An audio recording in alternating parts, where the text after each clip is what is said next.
A Japanese sniper sights in on the shape of a Marine's head breadth, steady finger tightening on the trigger. He squeezes. The shot is perfect, clean, deadly, straight through the helmet. If there had been a skull inside, another American son would have died on that strip of sand called Tarawa. But the Marine he just killed is a lie. It's an empty steel pot on a bayonet, a farm kid's trick from the wheat fields of Kansas. In the next 3 seconds, that sniper goes from hunter to hunted, and a simple idea quietly begins saving more lives than any medal ever will. No citation, no parade, no one remembers his name. If you're watching this video, do me one favor, hit like, subscribe to WW2 Secrets, and tell me in the comments where you first heard this story, if you've ever heard it at all. Because tonight, we're dragging a forgotten ghost of World War II out of the shadows and putting his helmet back on the record. At 06:17 on November 21, 1943, the world narrowed to a slit of sand and smoke where Private First Class Marcus Holland pressed his cheek against the rim of a foxhole on Betio Island. The sun hadn't fully risen, but death had been awake for hours. 50 yards ahead, a Marine corporal inched forward on his belly, trying to spot a Japanese firing position. Holland watched him move slow, careful, trained, and still knew, with a coldness in his stomach, that none of it mattered. On Tarawa, movement meant a bullet. And the Japanese didn't miss. The shot came like a finger snap from God. Sharp, precise, final. Then silence. The corporal's body didn't even jerk. He simply stopped being alive. Across this island, barely big enough to park a few city blocks, 800 Japanese snipers had woven an invisible net.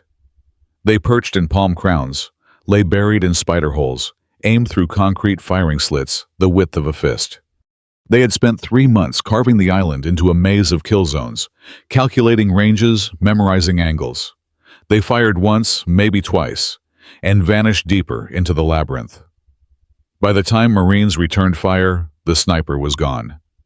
47 Marines had been killed by sniper fire in the first 72 hours. 47 men who had survived boot camp, survived the landing, survived the reef that chewed through the amphibious tractors, only to fall to one rifle shot they never even heard coming. Not artillery, not a human wave charge, just a single, solitary trigger pull. American officers had thrown everything at the problem.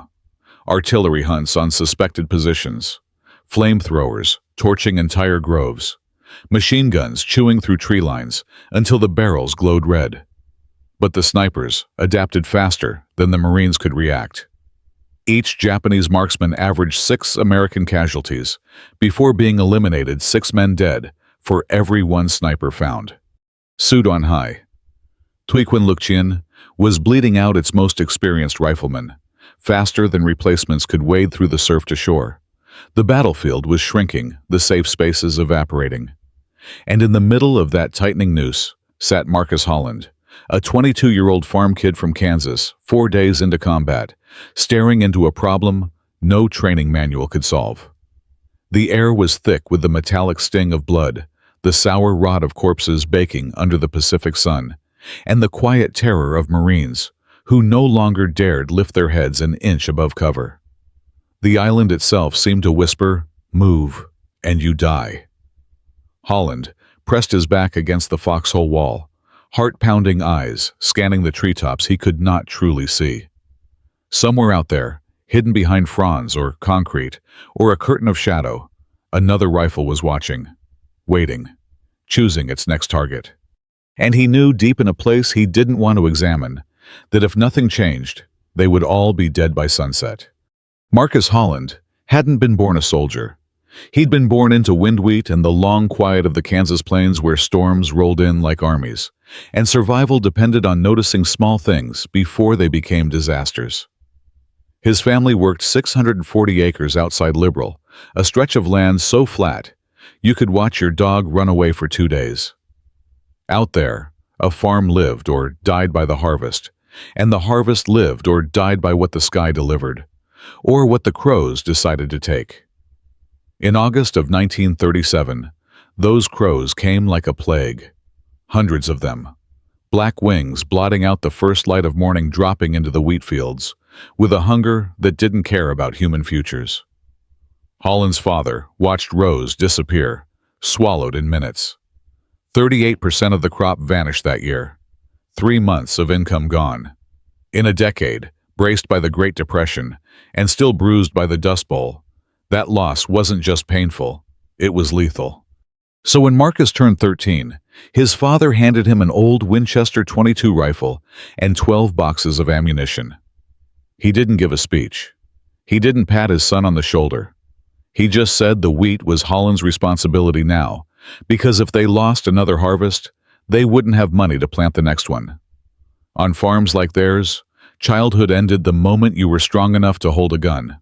But Holland's father also told him something that would follow him far beyond those fields, long after the dust of Tarawa settled in his lungs. Don't waste your bullets on the crows. Make the crows waste themselves. The Marine Corps never taught that. Crows attacked when they saw movement, any movement. So Marcus created movement that wasn't real. His first decoy was nothing more than a shirt stuffed with hay, tied to a wooden cross. At dawn, he'd crouch 50 yards away, rope in hand, and tug. The shirt swayed. The crows dove, angry, certain fooled. They'd miss rise in a confused flutter, and every single time they regrouped in the same 3 trees on the edge of the field. That predictability made them dead birds. Marcus would already be in those trees waiting with his .22. 47 kills the first week. 280 by the end of August. The wheat yield climbed to 94%, best his father had ever seen. But what mattered most wasn't the numbers. It was the pattern. Holland understood even at 13 that if you controlled what the enemy thought they saw, you controlled where they moved. And if you controlled where they moved, you could kill them before they knew they were exposed. Standing in a foxhole on Tarawa years later, with snipers picking off Marines like those crows, once plucked wheat from his family's fields, Holland felt that old memory nudge him, quiet but insistent. The same rules were playing out here. Only the stakes had changed. The crows had come back. They just carried rifles now. For 3 days, Holland watched Marines die exactly the way his family's wheat once disappeared. One careful movement, one fatal mistake at a time. The Japanese snipers were ghosts with rifles firing from palm crowns, spider holes, and bunker slits so tight a man couldn't fit his fist through. They fired once, vanished, fired again from somewhere else. And the Marines kept lifting their heads, kept hoping they'd spot the muzzle flash before it spotted them. They never did. Somewhere between the fear, the exhaustion, and the rising numbness, an old pattern stirred inside Holland's mind. Movement, commitment, predictability. The same loop the crows had fallen into. And in that loop, he realized the Marines were doing everything wrong. They were feeding the predators. They were the movement. They were the bait. What if they stopped being targets? What if they flipped the hunt? Holland had no rank, no authority, no reason to believe anyone would listen to a 22-year-old farm kid with 4 days of combat under his belt. But he had an idea that refused to leave him alone. Give the snipers something to shoot at. Something that looked real enough to trigger instinct, but empty enough that a bullet didn't matter. At dawn, on the 4th day when the world was gray and trembling with heat, he told Corporal Vincent Russo his plan. Russo was everything Holland wasn't: hard-edged, salt-tongued, a veteran of Guadalcanal who had seen what a Japanese sniper could do to a man's skull. He'd lost 8 Marines at Tarawa in 48 hours. When Holland explained the concept, decoys, false movement, drawing fire, instead of avoiding it, Russo just stared at him. 10 long seconds. A decade's worth of combat weighing the words of a kid who smelled like fresh Kansas dirt, even after weeks at sea. Then Russo said the only 2 words that mattered: show me. Holland took a helmet. Russo handed him a bayonet. Holland jammed the blade through the crown of the steel pot, the metal groaning as it bent. The result looked crude, ugly, like a puppet someone had given up on, halfway through carving. But from 50 yards away, raised slowly above the lip of a foxhole, It would look like a Marine trying to steal a glance at the battlefield. Holland crouched low. His hands trembled not with fear, but with the impossible hope that maybe, just maybe, he wasn't insane. He inched the helmet upward. 15 seconds. Nothing. 20 seconds. Still nothing. Then, a rifle cracked. A perfect shot. A sniper's shot. The helmet jerked sideways with a metallic scream. The bayonet bent but held. All 4 Marines dove to the dirt hearts, slamming into their ribs. Holland was the first to breathe, the first to smile. Did anyone see the muzzle flash? Private Bennett lifted his head just enough to whisper, "Palm tree. 80 yards northwest. High up. Maybe 30 feet." That was all Russo needed. He snatched up his bar, braced it, and let loose a full magazine. The fronds shook. Something heavy crashed through branches, then hit the sand with a dull, final thud. Minutes later, Bennett and Carpenter confirmed the kill, a Japanese sniper dead, his Arisaka still warm. 7 rounds left in the magazine. Russo returned to the foxhole, wiped sweat and sand from his face, and looked at Holland with something halfway between disbelief and respect. "How many more helmets can you rig?" Holland didn't hesitate. "As many as we've got." In that moment, the battlefield shifted. Just slightly. Just enough for Hope to get one finger under the door. By noon on November 21st, the foxhole looked less like a fighting position and more like a strange workshop, helmets, stacked in a row, bayonets bent from earlier tests. Wooden sticks yanked off broken crates, entrenching tool handles pressed into service as makeshift puppet rods. Holland worked with the quiet focus of a farm kid tying a fence line before sunset. 8 helmet decoys took shape, each one rough, ugly, brilliant. Corporal Russo didn't waste time. He organized the squad with the precision of a machinist. Marines would operate in pairs, one man controlling the decoy, the other scanning for muzzle flashes through binoculars. Once they saw the flash, they'd mark it, call it out, and hit it with whatever firepower they could bring. Rifles, bars, mortars, whatever it took. The Marines were no longer prey. They were hunting. Their next target appeared at 13:27 hours. Holland lifted a helmet slowly beside a ruined Japanese bunker. A sniper, somewhere out there, in the white-hot haze, took the bait. The shot whistled past the decoy, missing by 6 inches. Bennett spotted a blink of light, a spider hole near a disabled Japanese tank. Carpenter fired 3 rounds from his M1 Garand. 2 hit, one in the shoulder, one straight through the head. When they checked later, the sniper was slumped in his hide, eyes still open, rifle still pointing at a ghost. The second sniper, though, he was patient, smarter. Holland raised the decoy once. No shot. Twice. Nothing. 3 times. Still nothing. It was like the sniper knew the helmet was wrong, but couldn't prove it. So Holland changed the game.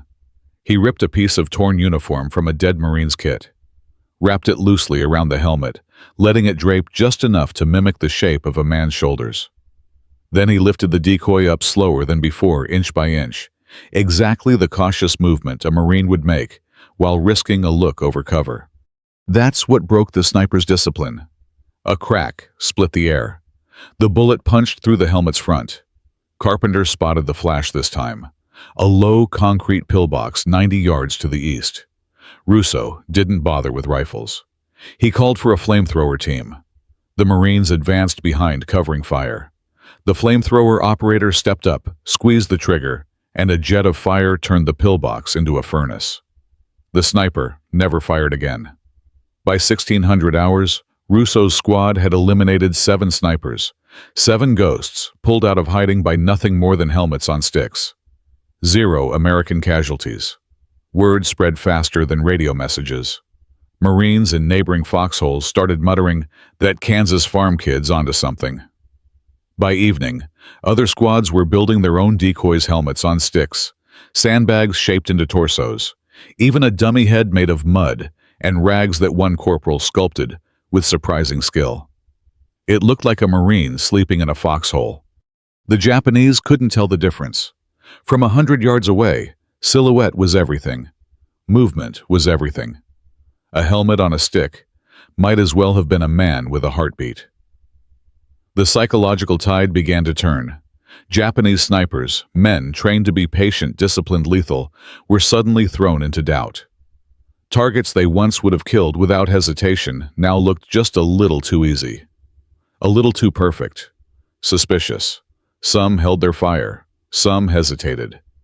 But hesitation is death in a sniper's world. And others, unable to resist, took the shot. Those men didn't survive long enough to regret it. On the fourth day at Tarawa, the battlefield changed in a way no officer had planned and no manual had predicted. The Japanese had spent months preparing a killing field, angles, measured ranges, calculated every palm tree and bunker slit chosen for maximum lethality. But suddenly, their deadliest weapon, the sniper's unseen trigger finger, began to falter. At first, it was subtle. A helmet rose above a berm and no shot followed. A Marine sprinted between foxholes and made it alive. A barman shifted positions without dropping under fire. It was as if the island exhaled just a little after 3 days of suffocation. Then the truth spread. The snipers were hesitating. Reports filtered across the lines. Squads on the left flank watched 2 decoys draw 2 bullets from opposite treetops. 2 muzzle flashes, 2 dead Japanese marksmen within minutes. On the right flank, a Marine tossed a helmet onto a log and walked away laughing when 2 shots tore into it. Every foxhole had its own version of the story. The same pattern kept repeating. Snipers saw movement. Snipers hesitated. Marines advanced. Snipers died. On November 22nd, casualties from sniper fire dropped from 47 to 19. That wasn't luck. That was psychology collapsing under pressure. Inside Japanese ranks, confusion turned to alarm. Their commanders issued new orders. Do not engage single targets. Do not fire at stationary helmets. Only engage groups of Marines or targets clearly talking, moving, communicating. It was an attempt to reassert discipline, to restore the mathematical advantage they'd held since the landings. But every adaptation comes with a price. A sniper who hesitates becomes a sniper who misses opportunities. A sniper who doubts his own eyes becomes a liability. And Marines, starved for even the smallest edge, began to move with a boldness that hadn't been seen since day one. They crawled farther, pushed harder, exposed themselves half an inch more than the day before. Because now, for the first time, the battlefield didn't feel rigged entirely against them. And still, not every sniper could resist. Some had spent years training for the perfect shot, for that single, irrefutable silhouette. The irresistible rise of a helmet above a ridge, the fractional shift of a Marine's head, the tiny shadow of a supposed body beneath it. Their instinct pulsed louder than their orders. Discipline cracked. And when they fired, when they gave in to the old reflex, they gave themselves away. Completely. Fatally. Meanwhile, the Marines, dirty, sunburned, half-dehydrated, felt the emotional shift like oxygen. Men who had been too terrified to lift their faces off the dirt now took turns raising decoys and calling out flashes. They made crude maps in the sand with bayonets marking sniper zones. They argued over angles and timing. They laughed for the first time in days, a dry, exhausted laughter that carried a hint of disbelief. We're beating them. Finally, we're beating them at their own game. The island was still a nightmare heat that cooked the dead water that stank of fuel and rot bodies half buried in the sand. But somewhere in that hell, the balance of fear shifted. The Marines were no longer just surviving. They were learning, innovating, fighting back with farm tricks and stubbornness. And the snipers, those perfect hunters, were now prey, caught in a trap they didn't even understand. The deadliest sniper on Tarawa wasn't in a palm tree or a spider hole. He lived inside a bunker, an ugly block of reinforced concrete that squatted over the center of the island, like a stone idol. For 4 days, Marines had thrown everything at it: rifle fire grenades, suppressive bursts from BRs, even a mortar round that bounced off the top like a pebble off armor. Nothing silenced the shooter inside. He had already killed 11 Marines. Not wounded. Killed. Every time a squad tried to close in, the sniper slipped to another firing port. Suppress the east slit, he fired from the west. Suppress the west, he slid to the north. It was like fighting a ghost sealed inside a fortress. Staff Sergeant William Parker had had enough. Parker was a big-shouldered Ohio factory man turned Marine NCO, the kind of leader who carried loyalty like a second weapon. 4 of his men had fallen to that bunker. 4 sets of dog tags burned into his memory. He stared at the bunker that morning, jaw clenched so tight the muscles jumped. Then he turned to his squad and said with a voice like steel grinding on steel, "We're ending him today." He ordered 6 helmet decoys, 6 crude little puppets born from desperation and farm wisdom. The squad scattered to gather bayonets, sticks, spare helmets. Within an hour, Parker had positioned his men around the bunker in a rough circle, each hidden behind ruins or shell craters, each holding a decoy just below the line of sight. The plan was insane and beautiful. At 10:15 hours, Parker raised his fist. 6 Marines lifted their decoys at the same moment, 6 helmets rising like a half-dozen doomed men poking their heads up to die. Inside the bunker, the sniper had a fraction of a second to choose. 6 targets, 6 silhouettes, 1 perfect shot. He took it. The bullet punched cleanly through the far left helmet. But the muzzle flash, that tiny bloom of light that only lasted a heartbeat, betrayed him. 5 pairs of eyes snapped to the northwest firing port. "West slit firing," someone yelled. And the world exploded. 30 rifle rounds tore into the concrete lip. 2 bar bursts hammered the opening with the fury of men who had watched their friends die. Parker himself, armed a satchel charge, sprinted forward under covering fire and hurled the explosive through the very slit the sniper had used a moment ago. The blast shook the ground. Dust billowed out in a choking wave. Silence followed. When Marines breached the bunker minutes later, they found the sniper's body still slumped over his Arisaka rifle, the muzzle resting exactly where it had pointed when the satchel detonated. He never even had time to move. Parker didn't cheer. His men didn't either. They just stood there, panting, staring at the corpse of the man who had haunted them for days, now nothing more than another shape in the darkness. But the method, the brilliance of 6 synchronized decoys spread like wildfire. A single squad had just cracked the hardest sniper nest on the island, and every other Marine unit took notice. From that moment on, Tarawa belonged just a little less to the ghosts in the trees, and a little more to the men clawing their way across the sand. By November 24th, the tide had shifted so dramatically that even the veterans' men who'd seen Guadalcanal, who'd crawled through jungles and watched friends die, felt something they hadn't dared feel in Day's Control. The Marines had come ashore expecting to fight machine gun nests, bunkers, and bonsai charges. No one had predicted a battlefield ruled by invisible rifles. But now, the invisible was being dragged into the open, one helmet at a time. Estimates from officers on the ground were staggering. Roughly 340 Japanese snipers, killed by the morning of the 24th. Many of them flushed out by decoys' illusions, and the stubborn determination of exhausted men who were tired of offering their heads to the enemy. The tactic spread beyond Russo's squad, beyond Parker's 20-man unit. Entire companies adopted it. Commanders began requesting decoy teams the same way they requested flamethrowers or demolitions. And here's the beautiful truth of innovation in war. Once a good idea appears, it mutates, evolves, improves at a speed no doctrine can keep up with. On Tarawa, Marines carved mannequin heads out of driftwood-rigged uniforms, stuffed with sand, pulled helmet silhouettes on taut strings, like puppets. What started as Holland's farm trick had become a division-wide instinct. After the battle, the war moved on Saipan, Iwo Jima, Okinawa, and the decoy tactic moved with it. By 1944, some Marine units were building full-body dummies, lightweight mannequins with plaster faces and wire-frame shoulders. Engineer battalions experimented with pulley systems, so a helmet could peek from behind cover from 30 yards away. On Okinawa, One unit created a decoy that could breathe using a bellows pump to lift its chest in slow, rhythmic motions. The Japanese weren't fools.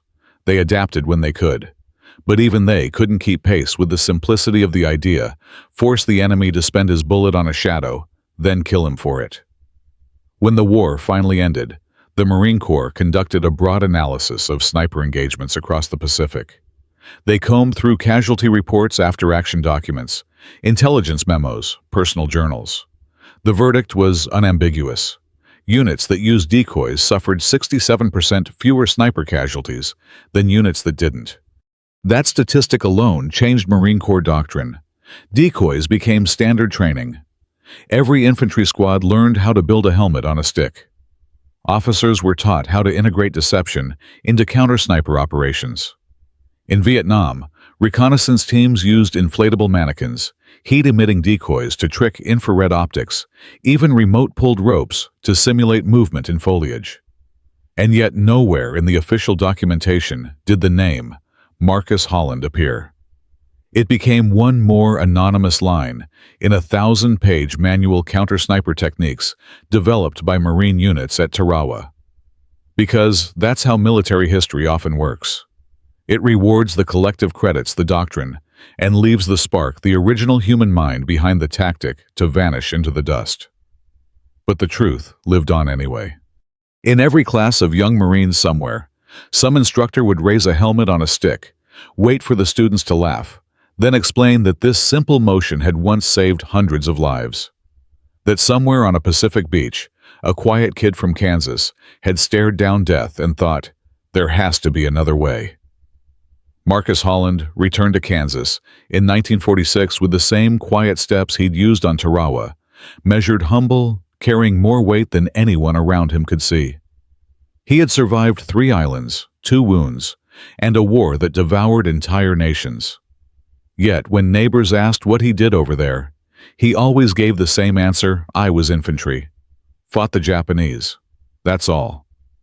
He married Dorothy, bought new seed, raised 3 children, and worked the wheat fields the way his father taught him, sunup to sundown. No shortcuts, no complaints. Every August, when the crows returned like a ticking memory, Holland walked the rows with his old Winchester. 22 and a fresh decoy, swaying in the wind. To the county, he was just a reliable farmer with a quiet smile. No one knew he'd once changed the course of a battle. No one knew he'd saved lives by the dozens, not even his children. The truth waited until 1988, buried in battalion reports inside the National Archives. A military historian researching Pacific counter-sniper tactics stumbled across a brief line, a single sentence, almost an afterthought, crediting Private First Class Marcus Holland with effective use of improvised decoy targets. That footnote became a name. The name became a search. And soon the historian was knocking on the door of a weathered farmhouse outside Liberal, Kansas. Holland was 67, still strong, still tanned by the prairie sun. When asked about the decoys, he shrugged, as though the historian had complimented him on tying a good fence knot. It wasn't much, he said. Just something my old man taught me about crows. When told his idea might have saved between 120 and 180 Marines at Tarawa, alone, possibly 600 across the Pacific, he didn't smile. He just looked out at his fields for a long moment and said he was glad his squad had made it home. And then there was Sergeant Parker. He retired from the Marine Corps in 1965 after fighting in Korea and training recruits for 2 decades. In his farewell speech, Parker mentioned Tarawa, mentioned the bunker sniper who killed 11 Marines, and mentioned a farm kid from Kansas who taught him the trick that turned the tide. 7 years later, he drove across 3 states just to shake Holland's hand. He stood in that Kansas doorway uniform, long since packed away, and said, "You deserve the Navy Cross." Holland shook his head. "I just wanted my men alive," he replied. "Any farm kid would have done the same." Even in Vietnam, long after Holland hung up his rifle, Marines used variations of his idea in the jungles. Inflatable figures, heat decoys, moving silhouettes pulled by fishing line. Warfare evolved. Technology evolved. But the principle remained unchanged: make the enemy waste his bullet on a ghost. Holland died on June 12, 1994. The funeral was small, 40 people, mostly family, a few old friends, 3 veterans who had served beside him. The obituary listed United States Marine Corps, Pacific Theater, Purple Heart recipient. Nothing more. No mention that his idea rewrote counter-sniper doctrine. No mention that hundreds of Marines lived because of a boyhood trick learned in the wheat fields. No mention that one man with a helmet, a bayonet, and a memory of crows tilted fate in America's favor on a bloody Pacific atoll. But after the service, 4 men Holland had never met approached the family. Veterans from different wars, different units, different decades. All carried the same truth: each had used helmet decoys in combat. Each was alive because of that technique. And each had come to honor the man who never asked for recognition. Holland's children listened as strangers told them who their father really was. Not just a farmer, not just a quiet veteran, but the reason they'd grown up with a dad instead of a folded flag. Today, his story survives only in fragments, archived reports, a passing quote in a study, a single display in the Marine Corps Museum at Quantico. Behind glass sits a helmet mounted on a bayonet. The placard reads, "Improvised decoy used by Marines to locate Japanese snipers, Tarawa, November 1943. No name. But if you know where to look, if you sift through dusty training films from the 1950s, you'll see Marines practicing the motion he invented. A helmet rises above cover. A narrator explains the tactic without knowing its origin. No mention of Kansas. No mention of a 13-year-old boy watching crows sweep across a field. That's how war remembers innovators, indirectly, imperfectly, anonymously. But memory doesn't belong to institutions. It belongs to us. And now you know his name. Marcus Holland. The farmer who fooled the snipers. The Marine who saved men with a trick made from wheat rope and stubborn hope. A hero history forgot until you heard his story. When I look at what happened on Tarawa, I keep coming back to one thought. War is always written by generals, but it's often saved by ordinary men. Men like Holland, quiet, unnoticed, carrying nothing but their wits, and a memory from a wheat field, can change the shape of a battle without ever claiming credit. His trick didn't come from a classroom or a doctrine. It came from survival humility and the simple belief that there had to be a better way to keep his brothers alive. And maybe that's the part that moves me most, the idea that history's greatest innovations sometimes start in the hands of someone no one's watching. If stories like this matter to you the way they matter to me, consider subscribing to WW2 Secrets. It helps us keep these forgotten voices alive.